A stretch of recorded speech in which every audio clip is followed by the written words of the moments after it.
Hi, I'm Bill Mosley, and you're in the horror basement. Lick my plate, you dog bitch. We have had a doozy of a day. What an excellent day for an exorcism.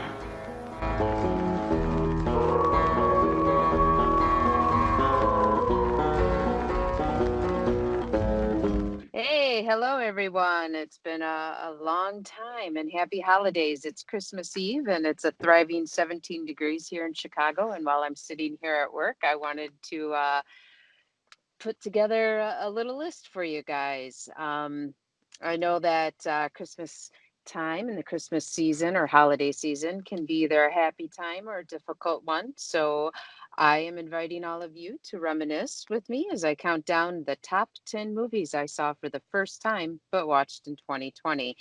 I know with the pandemic and everything, movie theaters being closed and some reopening and some not. Um, it really was a interesting time for movies this year, especially with the emerging of bringing them out on digital and paying $20 for them was an option. I know even tomorrow, Wonder Woman's being released for the month on HBO Max and also in theaters. So it's definitely a really interesting time for what they're going to do with movies, not only as we end the year, but also as we move into 2021. So, with that, I will start the top 10. And I also gave myself some wiggle room because you know how hard it is to add just 10 movies. So, I mentioned three honorables at the end that I will go over. So, let's begin. The number 10 movie can be seen on Free Tubi. It's called Absentee. It was directed by Mike Flanagan and released in 2011. It was his first independent supernatural horror. And it's about two sisters that discover a tunnel that is mysteriously linked to a number of disappearances. Trisha, who is one of the sisters, is pregnant and is finally coming to terms with her missing husband until he appears after being gone for 7 years.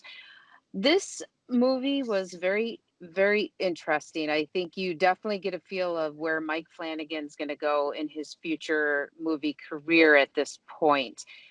He definitely has a good eye and voice for horror. Um, the acting kind of was a little off-putting at first for me, but overall, I mean, it was just an all-around very interesting movie. Kept me intrigued throughout the whole time, and kind of sad actually. But anyways, number 9 can be seen on Netflix. It is His House. It's a 2020 British film directed by Remy. I think it's Weeks. Um, I don't know. You know how I am. I'm always mispronouncing people's names. This is a horror thriller. It's about a refugee couple that escape a war-torn South Sudan, but they struggle to adapt in England as they have not been granted citizenship and have several rules they must live by in the meantime. They are given a home in which they must live, but there is an evil lurking beneath the surface. I happened to watch this just a few days ago. This was a really interesting movie. I like that all the voices were black, and even the film director. The contrast between the British and the South Sudan actors portrayed in the film is very disheartening to see, and you can feel that. You can feel that you have what you believe are two solid, good people, and then you watch these British people that are kind of they're basically judging them, and even though they kind of have this attitude that um it's not up to us if you're good or bad, but it's very clear that there is a complete disdain by the British citizens in this film for this couple and for anybody who is a refugee. um And especially when you look at, as the movie goes on, you start to get flashes, and you start to get a true understanding of what is occurring. And you see, the lead actress is just, she's an amazing character, just an amazing actress. Really enjoyed her character and her performance. So I would go check this one out for sure. It's a really nice different perspective. The number 8 can be seen on Tubi or Amazon. It is called Demon. I believe I saw this originally on Shudder. It's a 2015 Polish horror thriller directed by Marcin Rona. This film was shown at the Tribeca Film Festival on the 19th of September 2015 at a hotel, while another film festival was taking place. He had tragically taken his own life. And, after seeing this movie and knowing that they came out the same year that he took his life, it's really sad, because I would have liked to have seen where he would have gone with his future directing career. This movie is about a couple that receive a piece of land as a gift for their upcoming wedding. And while preparing the property to build a new family home, human remains are found. Peter, he is the groom, decides to keep it to himself so the wedding can go on as planned. However, the more he tries to keep the secret, the more he appears to be under the control of something full of dread. So this movie was really interesting. It has a lot of good dry humor in it, but there's also this sense of dread, something that should be so beautiful.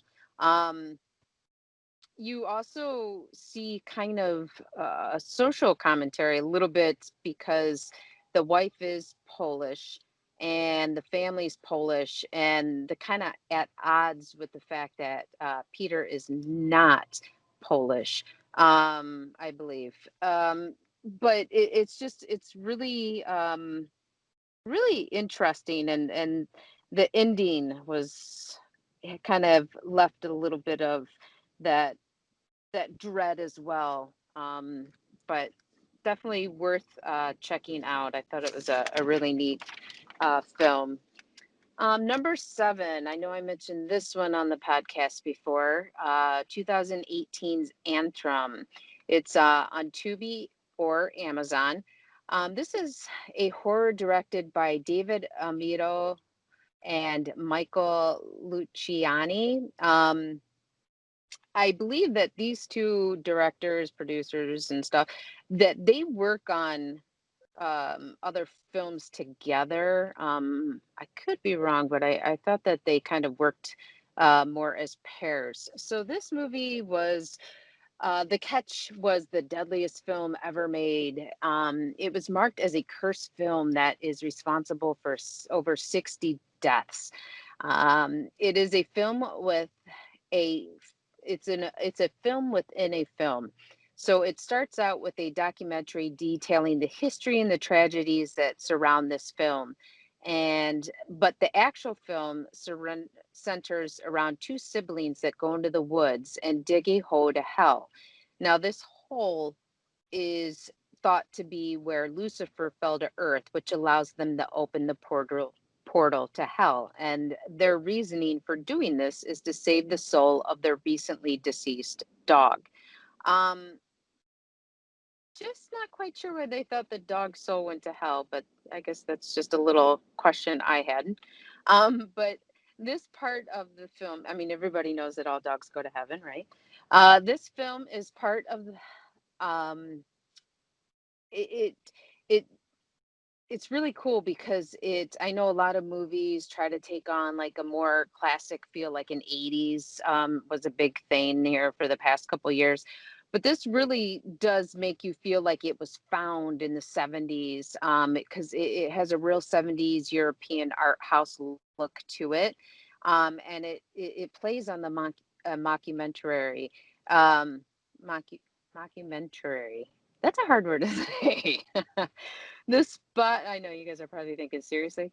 The spot where the hole is is Doug, it's like they kind of go through these layers, and they make their way back to it at times. But it was really intriguing. I know, like I said, I've talked about this in a past episode, but if you haven't seen it, um, it's it's really out there, and it's the imagery that is used is I just really like this one. I know that there's a lot of other movies that, like Blair Witch and so forth that have that feel, but it doesn't feel like a lot of those. So check it out if you haven't seen it. Moving on to number 6, can be seen on Hulu, and this is 2019's Parasite. Um, this is a South Korean thriller, black comedy, and it was by Bong Joon-ho. I really don't think I need to say anything about this one. I think probably most people have seen it. We all know that it won the award for Best Picture. It's a social satire on class differences.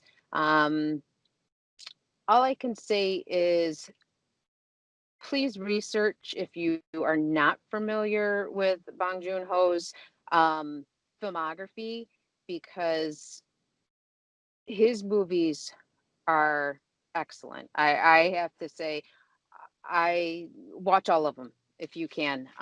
He just has some really good films um, that I strongly suggest everybody, you know, make that list and check each one off.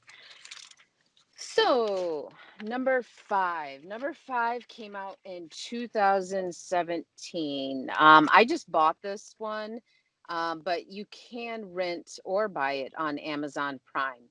And this is the French horror slasher Inside. It was directed by Alexander Bustilio and Julian Murray. These are the two directors. I knew there was one on my list where the two directors worked together. These two worked together a lot. They worked on Leatherface. They worked on 2011's Livid and 2014's Among the Living.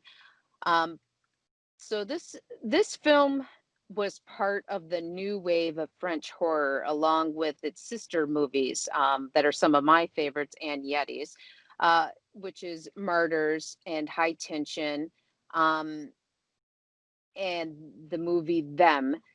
So these movies were praised for their plots and bleak worldview, minus the fact that I would say High Tension mimics Dean Koontz's books Insanity, which we also discussed in one of our previous podcasts. But they're known for their extreme violence and downbeat endings, were considered tragically too much for US audiences, which is a shame. And I know you have a great movie that I always think of that was changed was The Descent. If you guys remember, that movie was changed. The ending, they had the original um, ending where she wakes up. I just forgot the lead character's name, but she wakes up still inside the cave, and she's picturing like her daughter, blowing out the candles, and she's on the last candle, and there's now 6 candles, and that kind of represents her because each time she's blowing out a candle, which represents the death of one of the other ladies who are down in the cave with her. So with the American version, it's where she makes it out, gets in her car, and is scared by the image of the one friend. So yeah, you know how that goes. I prefer the original ending of that. But anyways, this movie Inside revolves around an expectant mother who is still recovering emotionally from a recent car accident that killed her husband. On Christmas Eve, she prepares for a relaxing night at home before she is to be induced delivery the next morning. So she receives a knock on her door from a female who uses the trope of, I have to use the phone. Not buying it, our lead character continues to tell her no, but this lady does not give up, and it becomes an all-out siege on the home. The stranger's goal is to take the unborn baby. Um, there, there is a slice humor that is in this that offsets the very graphic, detailed violence. This movie is just excellent.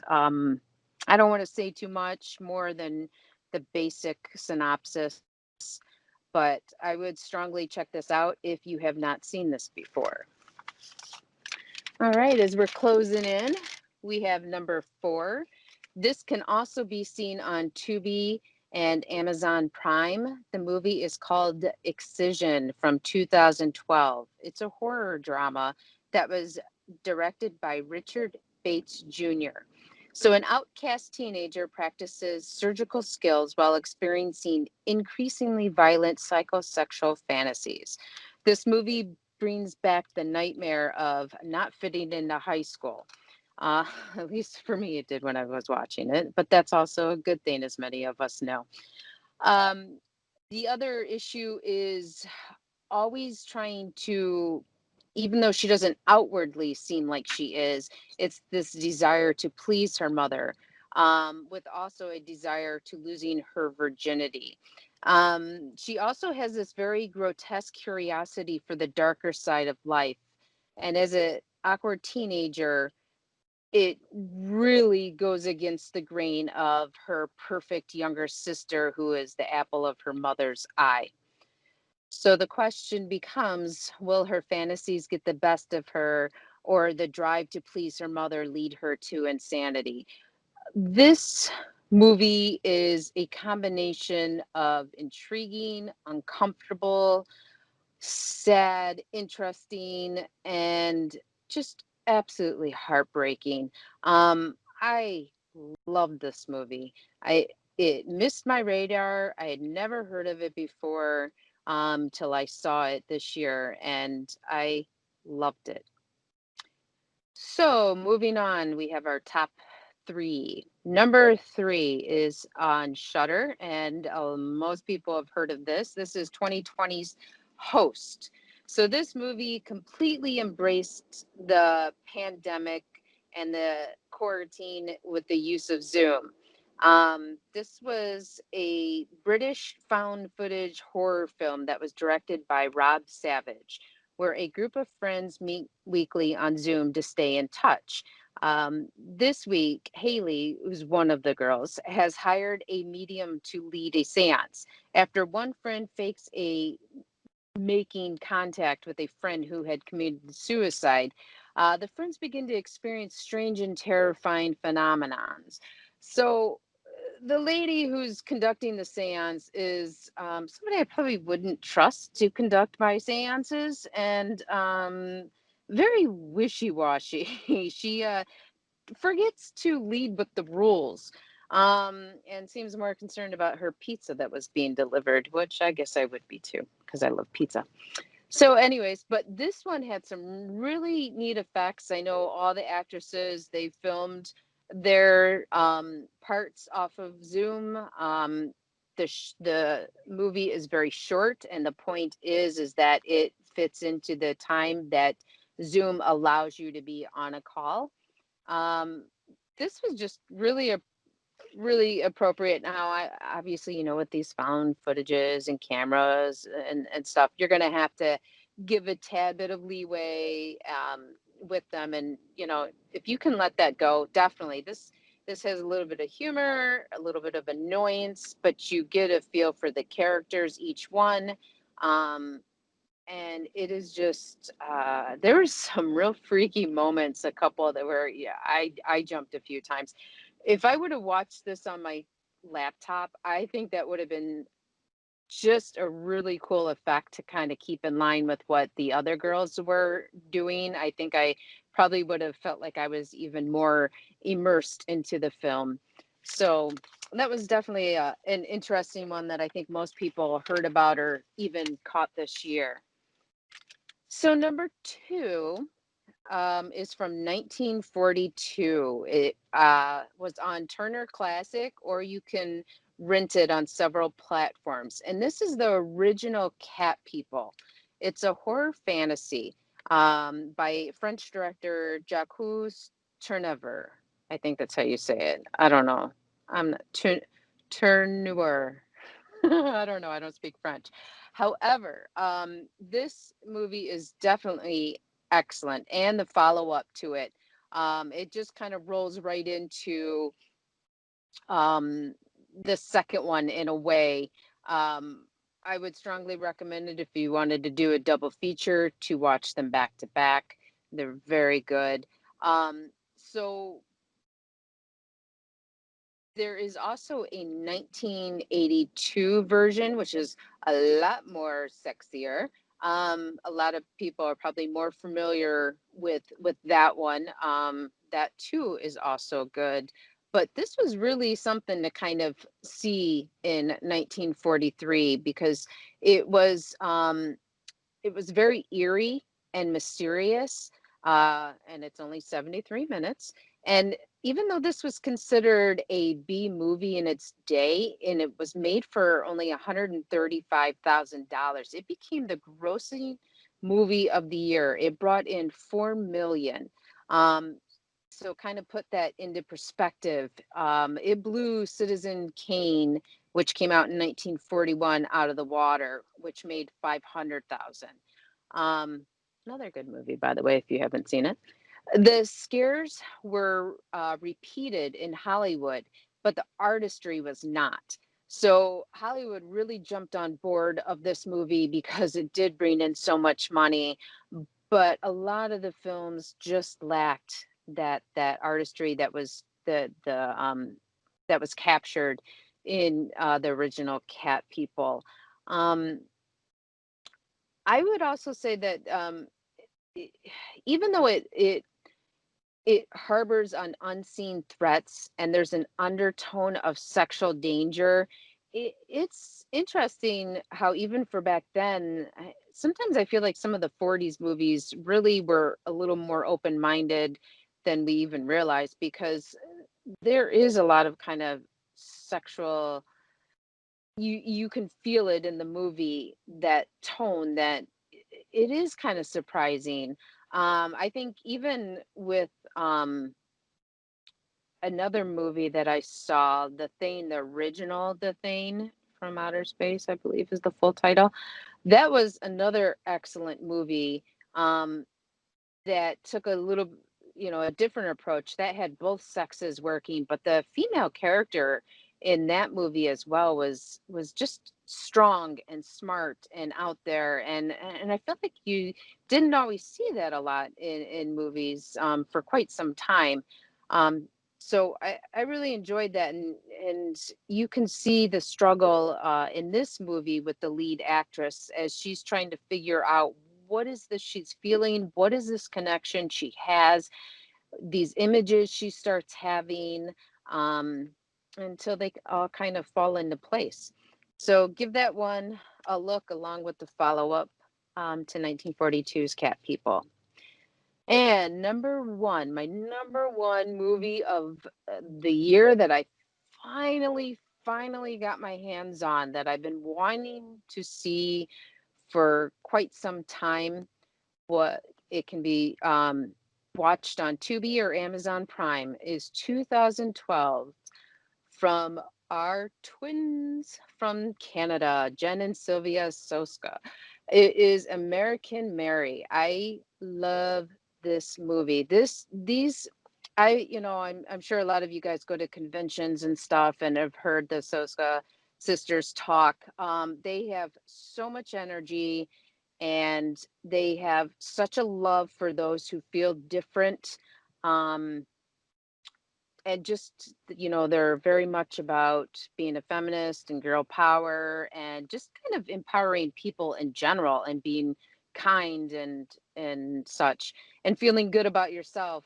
Um, they were very interested. I was reading an article where they said that they were very interested in body horror. It kind of they had a reaction to it, and I guess the girl's mom said to them, you're reacting because you don't know anything about it.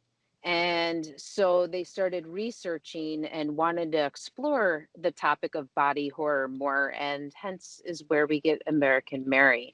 So, as I stated, this is a body horror film based around body modification. We have our lead, who is Mary Mason, and she is a med student preparing to become a surgeon. She struggles to pay her bills and applies at a strip club. Here, the very first night, she's kind of lured in due to her resume, to perform an emergency secret kind of basically underground surgical performance, I guess we can call it. Kind of makes you feel like a mobster kind of would bring in somebody so nobody needs to know about it. So she's successful at doing this. And while she continues to work there, she is doing her, I think, residency at the hospital, or, her classes or whatnot. And her teacher, she really plays her down and thinks that she's wasting her time, but she manages to impress the other doctors at the hospital and is invited to a party. But as we know, men with power and money, they have other agendas. So what happens is she is drugged and raped. And after all kind of ensues, um, we have a side story where Dr. Grant um, is kidnapped, and she seeks her revenge, but also she's gaining all this respect at the strip club, um, because she starts performing these emergency or these surgeries for people that are considered social misfits.